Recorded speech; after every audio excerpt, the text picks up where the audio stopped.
Hey guys, it's StingKnight. In today's video, I'll be showing you guys a beginner's guide to PvP in FF14. I'll be including as much as I can, including how to unlock PvP, how to unlock all the game modes for PvP, how to access the PvP zone where you can practice your combos at a dummy, etc. So with that said, let's jump right in. So to unlock PvP, you need to be at level 30 main story quest. You also need to be at level 30 with a class, any class, and that you have to finish the job quest to unlock the class stone. For example, for Gladiator, you should be Paladin before you're able to do PvP. So keep that in mind. For like a Dragoon, previously you were a Lancer, now you should be a Dragoon in order to PvP. In order to unlock Crystal Conflict, we need to do the first Grand Company quest given to you, which is called a Pup No Longer. To unlock Frontline, you do the following quest, which is called Like Civilized Men and Women, also at the Grand Company quest. And for Rival Wings, you want to head over to Wolf's Den, and he will give you a simple quest to do, and then you'll be able to unlock it pretty easily. Now, which leads me to my next point. How do you come to Wolf's Den? So if you've been here already, the easy way is just to type in /teleport in say chat and head over to Lunacia. At the bottom, you should have Wolf's Den. If you don't worry, I'll teach you how to get there. Again, type /teleport in the say chat, and you want to head over to Lower Lunacia, which is where I'm at right now. And if you don't have Lower Lunacia, then you basically just come off Limsa Lamonsa Upper Decks, and then you just go south all the way to here. And here, you basically just take the ferry to Wolf's Den. Once you're here, just attune the Aetheryte so that you can come here again instantly without having to go through all that. And now you will notice you have a new set of abilities in your hotbar.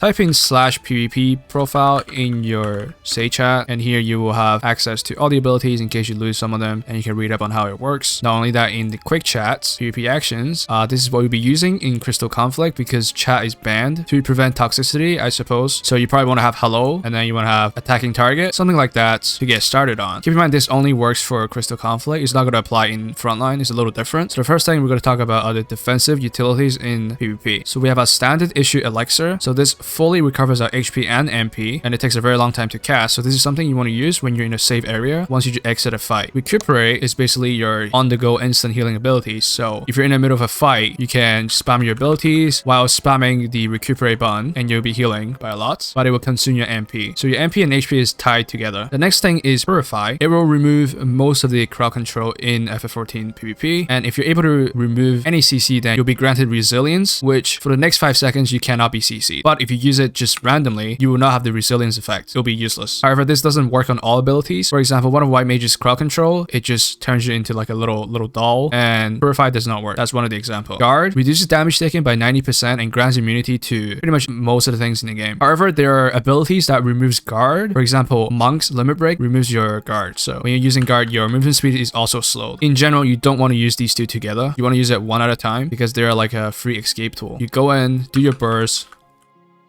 you heal up a little bit, and then you get focused on by the enemy team, and you pop Purify, and then you can get the hell out. Another thing to keep in mind of that I didn't mention already is sprint. You want to make sure to have the PvP sprint, not the normal sprint. You can chuck the normal sprint out. The PvP sprint has like this, like a thicker outline around it. Basically, you pop sprint, you can run infinitely. If you're in a tight situation, you go in, oh, you fucked up, you pop Purify, you pop sprint, you get the hell out. A simple way to get started on any PvP class you want to play in FF14 is to head over to the Revival PvP server. Once you're in it, go to the mentoring section, and for example, you play a tank, go to the top right and click on pinned messages, and you scroll down, you will find one of these pictures will help you get started on the class with some basic burst combo, with some pros and cons, what you should be doing in general. Nothing crazy, but also just simple and easy enough where it's just a simple picture, you look at it and you kind of get the gist of a class, since PvP in FF14 isn't that complex. And you'll pretty much find one for every single class. Your healer, you go to the healer section, melee, physical range, caster section. General tips for Crystal Conflict. Number one is obviously play for the objective, which is the crystal itself. You should always try to be pushing the crystal, or if possible, fight on the crystal. And if you're losing the fight and you're unable to escape or get away, then try to just die on the crystal. That way you delay it as much as possible for the enemy to push the crystal. Second thing is to always target the person with the lowest HP/MP, as MP is basically tied to your HP. In essence, MP is just the extended health that a player has. They just haven't converted it to health just yet. You can also use a macro like this here. Basically, you're telling everyone who you're attacking, and then you put a marker on that person so that everyone in your team can see who you're attacking. And if you're good with the target selection, you can basically win a fight for your team by constantly telling them to target the person with the lowest health/MP. Lastly, try to group up after losing a fight. Otherwise, you'll be constantly fighting at a numbers disadvantage. You're constantly going in 4 versus 5, 3 versus 5 when the enemy team is grouped up together, and then then you just go in one by one. That often leads to a complete snowball and you just get completely destroyed one-sidedly. General tips for Frontline. The most important thing is to have the map opened at all times. So you want to press M and just bring the map to the right side of the screen or left side, whichever you prefer really. I usually just put it right under the total scores of all the grind companies, and I just put it right under and then zoom out until it fits your screen. This way you can know what is happening across the map. You can know when an objective comes up, you know when you're losing an objective, you can go help. Second tip is to always try to play the objective and try not to fight in the middle of nowhere, as it doesn't really help the team to win the match. And if possible, you should always try to go for the objective closest to your spawn, as if any of your teammates die, it's a lot easier for your team to get to that location than the enemies. Another tip is that melees and tanks are extra tanky compared to Crystal Conflict, but physical range and casters are still the same. So if you have to target somebody, you should always try to target a physical range or a caster, as they are quite squishy in Frontline. General tips for rival wings. Same as Frontline, you should always have the map open at all times so that we know what is happening on the other side of the map. In general, you want to push the side lanes so that you're able to obtain the currency you kill from the mobs, which will then be used to purchase mechs. And the mechs are like really powerful tools you can use. You can one-shot enemies. And at some point in the middle, there will be a train spawning. There will be like a big notification, and you basically want to fight for the train, which if you win, you'll gain more currency, meaning you'll get more mechs. If you have more mechs, you'll push the lanes quicker, and if you're able to push the lanes quicker, you destroy the tower, and then eventually you're then able to attack the base directly. That's the limit and the extent of what I know. So if anyone have any tips for rival wings, please leave a comment down below as well. For the PvP rewards, you want to head over to the western side of Wolf's Den, basically just to the left here. You'll find it pretty easily, and with the currency you earn from playing PvP, you're then able to buy a bunch of different things. For example, you're able to buy glams, some other minor stuff like frame kit, which is for your adventurous play. You can also buy a bunch of materia,